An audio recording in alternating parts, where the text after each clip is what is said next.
오늘 우리 빌립보서 4장 14절로 17절을 보겠습니다.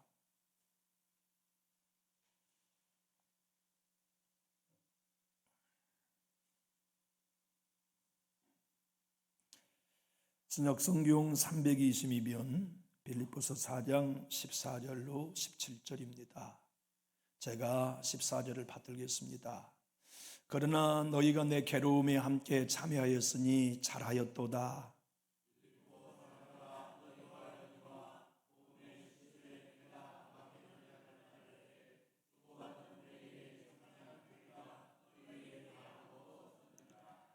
데살로니가에 있을 때에도 너희가 한 번뿐 아니라 두 번이나 나의 쓸 것을 보내었도다. 오직 너희에게 유익하도록 풍성한 열매를 구함이라. 아멘. 저는 바울 서신을 읽을 때마다 나도 바울처럼 살다 죽으면 좋을 터인데 하는 생각을 갖게 돼요. 오직 먹든지 마시든지 무엇을 하든지 하나님의 영광을 위해 살았던 바울이 너무나 본받고 싶은 믿음의 선배예요. 어떻게 그렇게 살 수 있었을까요? 그렇게 매도 많이 맞으면서도, 고난을 많이 겪으면서도 하나님의 영광을 위해 살았던 믿음에 대해 사도의 뒤를 쫓고 싶은 마음이 간절하지요. 바울은 예수님을 만나고 난 다음 그의 삶은 완전히 변화되어 있잖아요. 십자가만을 사랑하고 십자가만을 자랑하고 십자가만을 의지했던 사람, 십자가를 통과하지 않고는 영광이 없다고 하는 것을 자기의 삶 속에 매일 적용하면서 부활의 영광을 매일 맛보기 위해 매일 십자가에 죽는 길을 자원하여 걸었잖아요. 십자가에 달린 예수님을 전하는 게 그의 복음의 전부였고, 죽은 자 가운데서 3일 만에 다시 살아난 예수를 증거한 것이 바울이 알았던 복음의 전부였어요. 그가 전한 복음은 단순했고, 그가 전한 복음은 간단했으며 강력했죠. 그런 복음을 이렇게 설명했습니다. 하나님의 복음이다고요.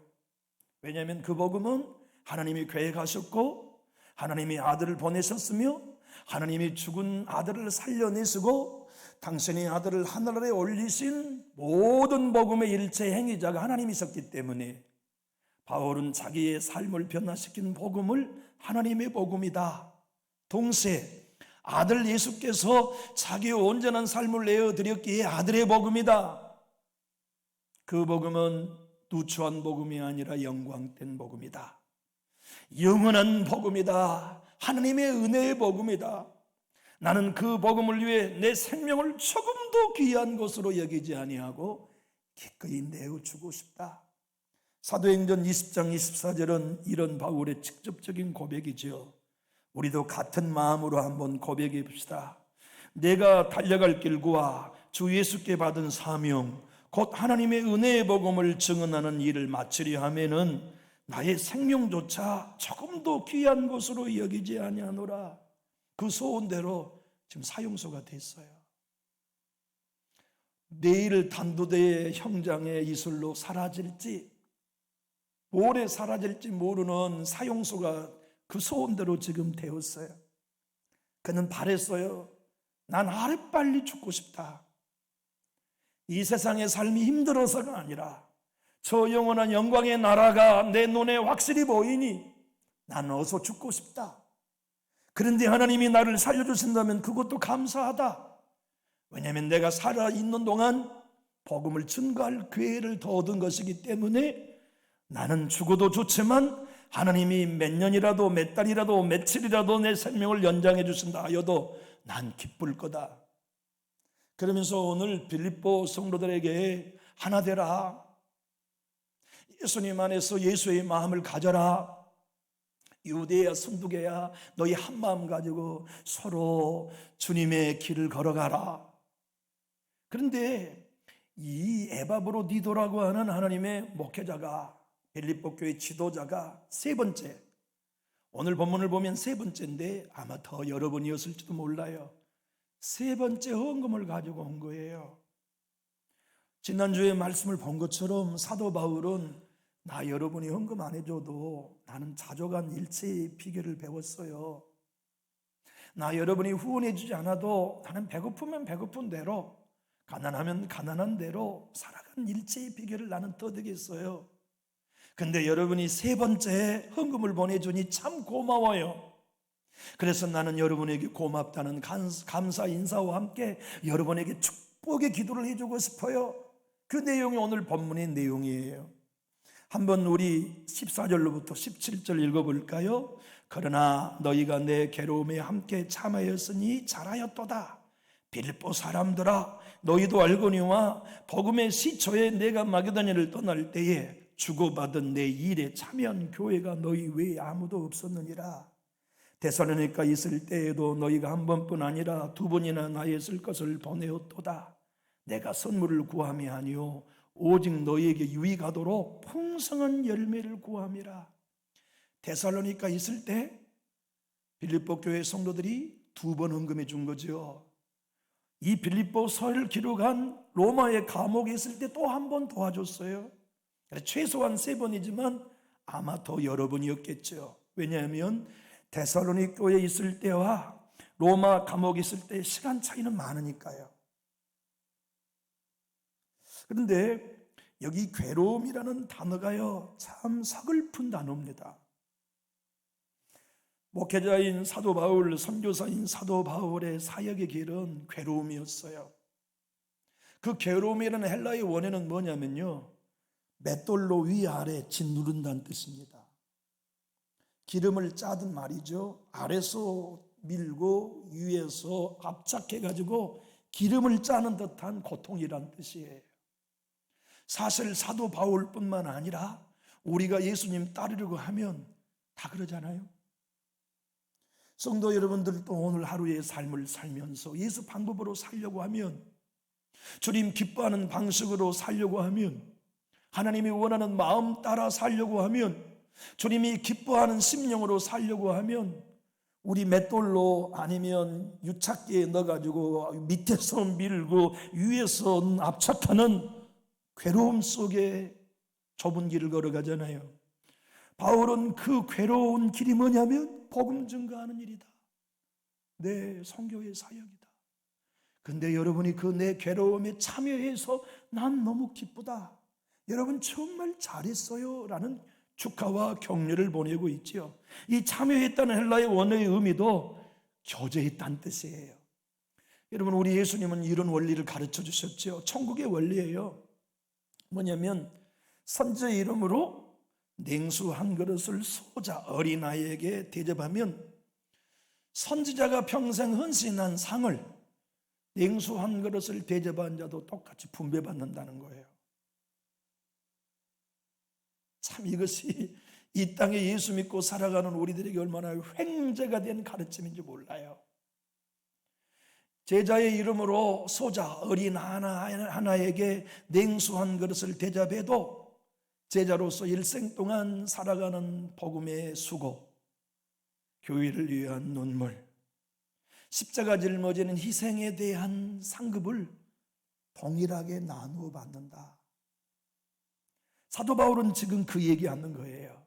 나 일생 동안 복음 증거하는 건 괴로움이었지만 여러분이 헌금을 보내줌으로써 내 괴로움에 참여했습니다. 잘했습니다. 내가 지금껏 교회에 세우는 상급, 여러분이 나에게 헌금해 주면서 여러분도 같이 받게 된 거예요.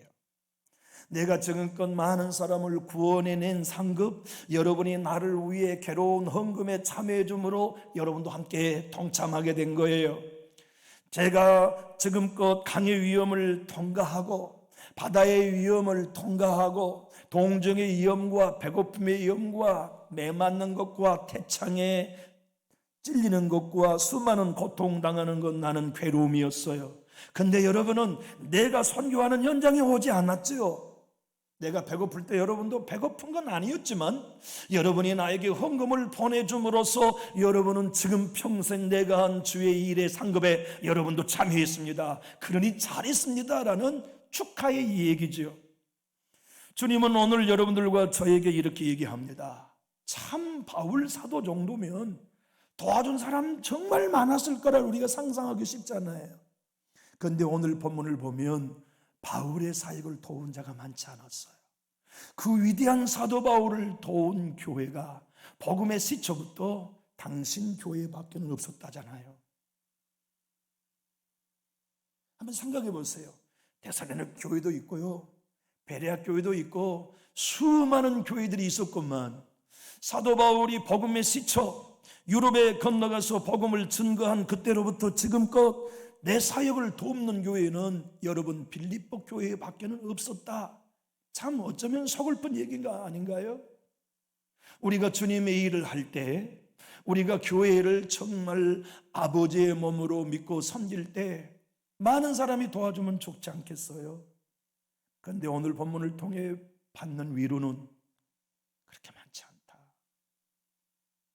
목회자가 사역을 하는 동안에도 돕는 이 많지 않을 뿐더러 여러분이 주님의 교회를 섬기는 동안 돕는 이 많지 않다. 그게 참 위로가 되는 말씀 아닙니까?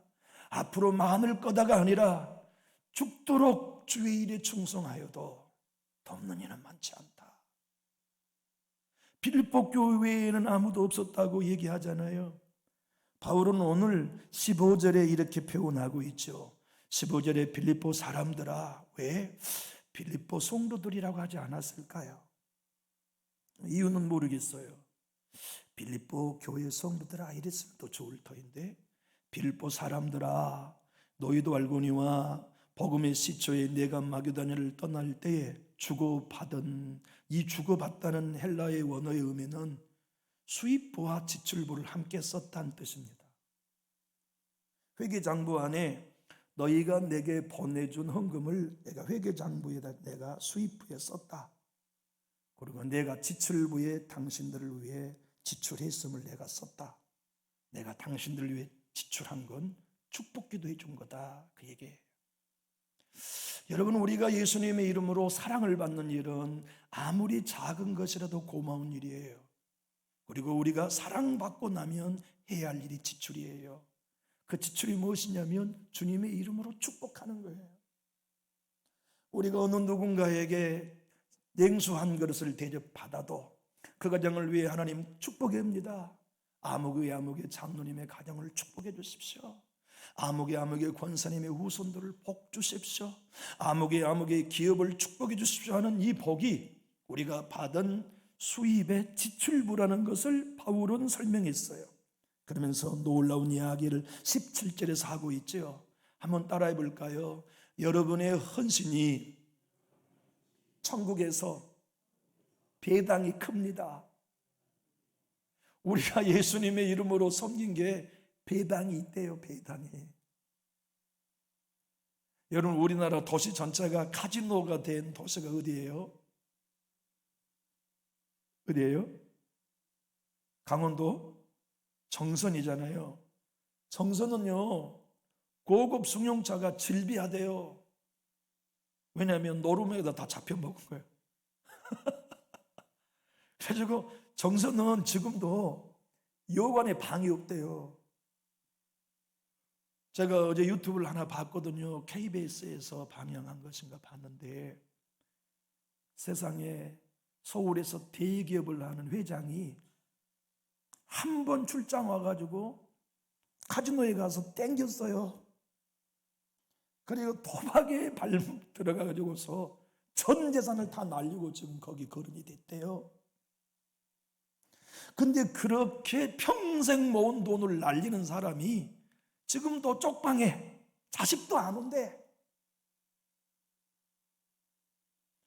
자기들은 한 캐 잡아야만 된대요.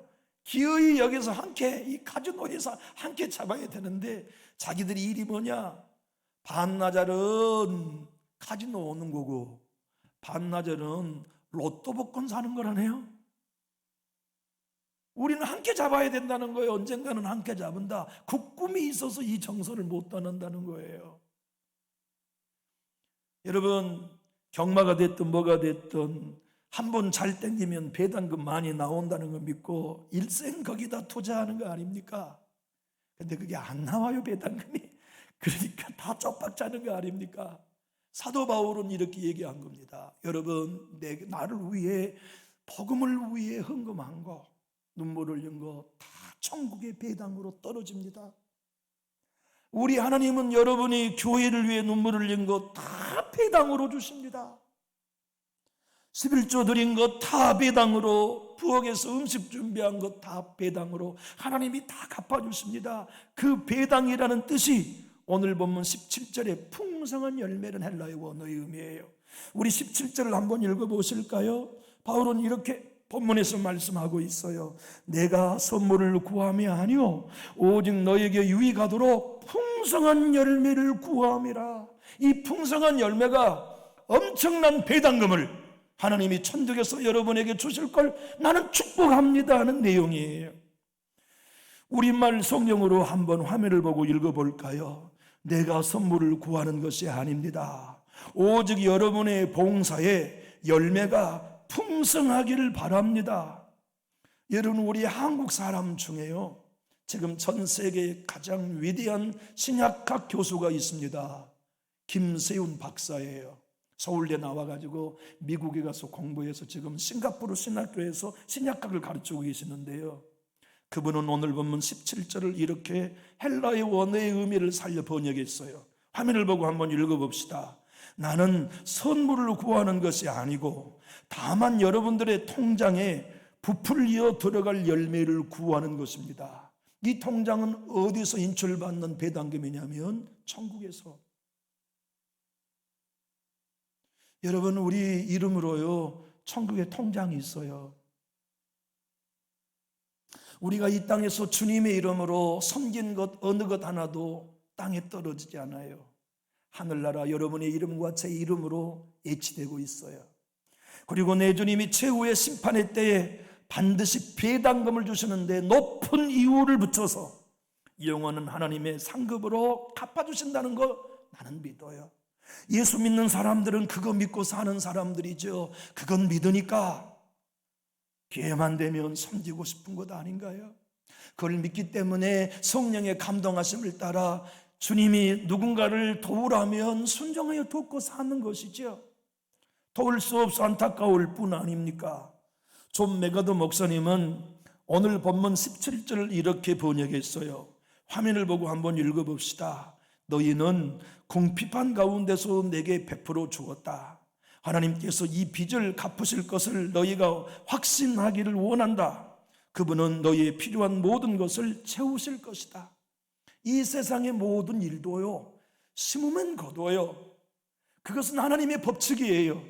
주님의 이름으로 빌립보 교회 성도들이 사도 바울을 위해 헌금을 보내고 사랑을 보낸 것 심고 천국에서 거두며 땅에서 쓸 것을 풍성히 거두게 하시는 그 법, 하나님이 빌립보 교회도 허락하셨듯이 우리에게도 동일하게 허락하세요. 지난 세월 한번 돌아보십시오. 전부 다 우리가 심은 작은 것을 하나님이 많은 것으로 거두게 하셨어요. 지금도 여러분의 삶은 지난 과거에 심은 것 지금 거두고 있는 거예요. 예외 없습니다. 많이 심은 자는 많이 거둬요. 적게 심은 사람은 적게 거둘 수밖에 없는 거지요. 존 비비어 목사님은 구원이라는 책에서 이렇게 말씀합니다. 사도 바울이 풍성한 열매라고 말하는 것은 한번 따라 하실까요? 천국 창고에 채워 넣는다. 천국 계좌에다가 하나씩 하나씩 우리의 창고를 채워 넣는 일이 풍성한 열매를 주님의 이름으로 심는 것이라는 것을 이해했단 말이죠. 우리 주님은 이 땅에 오셔서 많은 가르침을 주셨어요. 근데 이거 아시지요? 우리 예수님이 어떤 비유를 하시든 무엇을 가르치시든 주님은 항상 돈으로 설명하셨어요.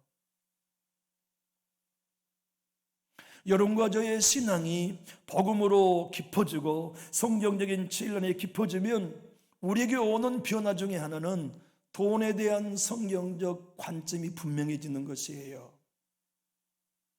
여러분과 제가 말이죠, 예수님의 복음 안에 내가 그리스도인이 되었다, 천국 백성이 되었다, 내가 예수 따르는 좁은 문 좁은 길을 걸어가고 있다 한다면 강단에서 돈 얘기가 불편하지 않아요. 헌금 얘기 불편하지 않아요. 여기 계신 여러분들이 진짜 그리스도인으로 살고 계시다면 그 증거를 우리가 이 자리에서 확인할 수 있어요. 나는 강단에서 헌금한 이야기가 부담스럽지 않다. 나는 돈의 설교를 들을 때 나는 결코 부담스럽지 않다. 나는 배워야 돼. 나는 돈에 대한 나의 태도가 하나님에 대한 나의 태도라는 걸 나는 믿어. 이것이 성경의 진리라는 걸 나는 내 자신에게 적용해 하기 때문에 그렇죠. 빌립보서 여러분과 제가 오늘 읽은 이 말씀 하나에도 진리는 분명합니다. 내 주님이 일러주신 대로 내가 마지막 심판대 앞에 모든 사람을 양편으로 내가 가둘 거다. 오른편에는 내가 이 양과 같은 신자들을 구분하여 세울 때 이렇게 얘기할 거다. 마태복음 25장 40절 한번 읽어볼까요? 임금이 대답하여 이르시되 내가 진실로 너에게 이르노니 너희가 여기 내 형제 중에 지극히 작은 자 하나에게 한 것이 곧 내게 한 것이니라 하고, 지극히 작은 한 사람에게 여러분과 제가 섬기는 건 성령의 감동이 아니면 안 돼요. 여러분, 돈은요 우리의 전부입니다. 돈 쓰는 것이요 우리의 믿음의 전부예요. 돈을 성령이 우리에게 감동하신 바대로 사용하는 것이 하나님을 하나님으로 믿는 신앙이에요. 예를 들어서 하나님이 너 아무개 좀 도와라. 너희 가정이 이번 아무개에게 좀 협력해라. 괴로움에 참여해라. 감동하셨을 때 두 말 없이 네라고 대답한다면 우리 하나님은 하나님이에요. 근데 안 돼요. 나 아까워서요 못해요 라고 하면 그 신앙이 내 하나님은 돈인 거예요. 이게 주님의 가르침의 명쾌한 단순한 진리거든요. 주님은 왼편에 있는 염소로 구분한 성도들에게 이렇게 꾸짖겠다고 말씀하셨어요. 45절을 한번 읽어볼까요? 이에 임금이 대답하여 이르시되 내가 진실로 너에게 이르노니 이 지극히 작은 자 하나에게 하지 아니한 것이 곧 내게 하지 아니한 것이니라 하리니, 제후의 심판대를 두고 이런 말이지요. 사도 바울은 여러분 잘했습니다. 나는 여러분의 도움 없이도 나는 자족할 수 있지만 여러분이 나를 위해 헌금을 보내주니 고맙습니다. 그런데 나는 여러분에게 회계장부에 기입하고 여러분에게 내가 지출합니다. 여러분 장래에 심판대에 하나님께서 천국에서 풍성한 열매 넘치는 배당금으로 여러분에게 주실 것을 축복합니다 하는 복을 빌어준 거지요. 여러분 일생 동안 주의 교회 섬겨오신 것 잘하셨습니다. 알게 모르게 헌신해온 모든 것 천국에 여러분들에게 영원한 상급의 배당금으로 주실 걸 믿고, 여러분 남은 여생 더 많이 심고 더 많이 거두는 저와 여러분이 될 수 있기를 예수님 이름으로 축복합니다. 주님이 오늘 이 본문을 통하여 설명해 주시는 놀라운 비밀, 이 얘기는 오늘 15절로 17절을 김세훈 박사는 전체를 이렇게 번역했습니다. 내가 여러분들이 나에게 적어도 3차례나 헌금을 보내준 것은 참 잘했습니다. 앞으로도 더 많이 보내달라고 말하는 뜻은 아닙니다. 여러분들의 헌금이 최후의 심판 때에 큰 열매를 맺는 것으로 드러나 하나님으로부터 크게 칭찬받게 되기를 바라는 뜻에서 한 말입니다. 사랑하는 교우 여러분, 여러분과 제가 진짜 나는 두 주인 중에 하나님 한 분만을 주인으로 믿는다, 이 신앙이 분명한 이들이 그리스도인이에요. 나는 내 형편과 처지의 어떤 경우에든지 내 주인은 하나님 한 분이다. 돈은 하나님을 섬기는 수단이다. 이게 분명한 사람이 그리스도인이에요. 그 사람이 예수를 따르는 사람이며 예수의 가르침을 따르는 사람이죠. 종교개혁자 우리는 마르틴 루터를 잘 압니다. 그는 누구든지 마음과 머리의 회심만이 아니라 한번 따라해 주실까요? 지갑의 회심도 필요하다. 큰 소리로 따라합시다. 지갑의 회심도 필요하다. 여러분, 우리는 우리의 지난 죄만 회심하는 게 아닙니다. 회심은 우리 지갑도 회심해야 돼요. 예수 따르면서 저와 여러분은 내 지갑을 깊숙이 숨겨놓는 일은 불가능해요. 내가 성령님과 함께 살아가면서 주님이 감동하심에 참고 인색하며 숨기고 사는 일은 불가능해요. 그리스도인이라면, 성령의 감동을 따르는 사람이라면 아마도 인류의 역사상 가장 부를 경험했던 사람은 솔로몬 왕이었을 거예요. 금도 은도 그보다 많은 왕은 없었을 것이고, 명예도 그보다 존귀한 사람은 없었을 거예요. 그런데 그가 보기 좋게 가장 처참하게 타락했다고요. 물론 늙음하게 회개하여 하나님 앞에 두 손 들어 항복했지만 말이죠, 그가 그 모든 걸 회개하고 죄를 담아 쓴 전도서 11장 1절로 2절에 이렇게 그의 인생 노년에 인생 전체를 통틀어 정의한 말씀입니다. 화면을 보고 한번 읽어볼까요? 시작. 너는 내 떡을 물 위에 던져라. 여러 날 후에 도로 찾으리라. 7에게나 8에게나 나누어 줄지어다. 무슨 재앙이 땅에 임할는지 내가 알지 못함이니라. 저는요, 중학교 고등학교 학창시절에 이 본문을 읽을 때 의미를 도무지 알 수가 없었어요. 무슨 뜻인지를 도무지 이해할 수가 없어요. 너는 내 떡을 물 위에 던져라. 여러 날 후에 도로 찾으리라. 아니, 떡을 물에다 던지는데 왜 여러 날 후에 어떻게 도로 찾는 거지? 7에게나 8에게 나누어 주어라. 무슨 재앙이 땅에 임하는지 내가 알지 못한다. 이게 무슨 뜻인지 몰랐어요. 근데 영어 성경 NLT 번역본으로 우리 한번 읽어볼까요? 시작. 후히 베풀어라. 그러면 내 선물들이 나중에 너에게 돌아올 것이다. 내 선물들을 많은 사람에게 나누어 주라.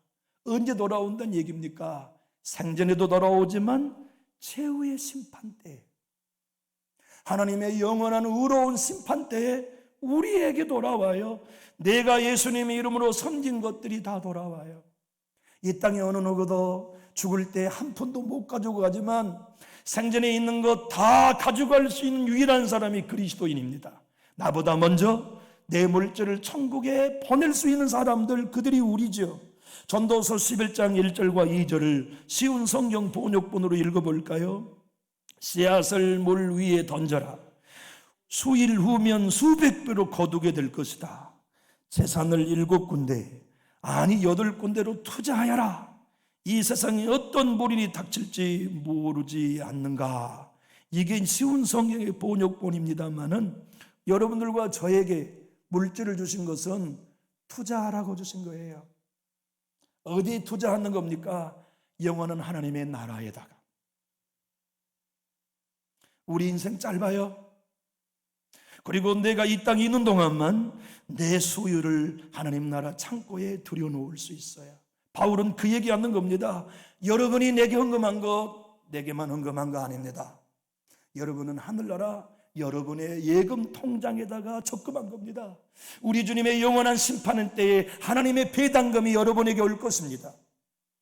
사랑하는 교우 여러분, 저와 여러분의 인생의 삶 속에 주인이 누구인지 결정하십시오. 내 삶의 주인은 돈이 아닙니다. 하나님 한 분입니다. 주님은 분명히 여러분들과 저에게 말씀합니다. 한 사람이 두 주인을 겸하여 섬길 수 없다. 한 사람을 중히 여기면 다른 사람을 경히 여긴 것처럼 돈을 중히 여기면 하나님을 경히 여긴다. 이것은 여러분 심플하며 간단한 가르침이지요. 지금 저는 백악관을 안 가보았습니다만은 백악관 안에는 존 히스턴 장군이 린던 존스 대통령 증조 할아버지 베인즈라고 하는 그리스도인에게 보낸 편지가 액자에 넣어져가지고 걸려있대요. 여러분이 잘 아시는 것처럼 린던 존스 대통령은 미국의 제36대 대통령이었어요.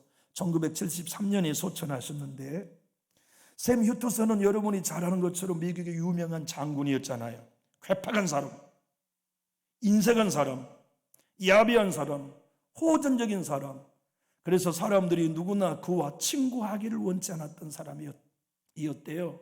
근데 린던 존슨 할아버지 그리스도인이, 베인즈라고 하는 그리스도인이 그 장군을 전도했어요.